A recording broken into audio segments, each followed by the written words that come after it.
The main goal of this manuscript is to present an imaging procedure of newly developed photonic chip-based TIRF microscopy and single molecule localization microscopy, such as dSTORM. The main component here is the photonic chip that are made of a series of optical waveguide. The light inside the optical waveguide is guided based on total internal reflection. Some of the light is present on the surface in form of evanescent waves. Those evanescent waves they decay exponentially away from the surface with a penetration depth of a couple of 100 nanometers.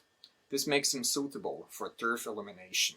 TIRF illumination by the optical waveguide is available over an extremely large area, which is defined by the waveguide geometry, and is thus ideally suited for high-throughput imaging.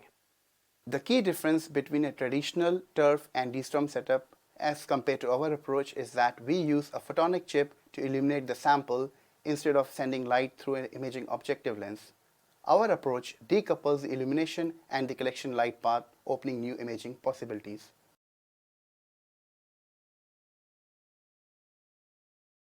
Place the chip in a glass petri dish using a wafer tweezer and cover completely with a 1% Hellman solution.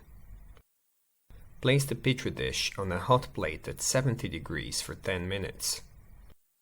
While still on a hot plate, rub the surface with a cleanroom tissue swab. Remove the chip from the petri dish. Rinse with at least 100 ml of the eye water.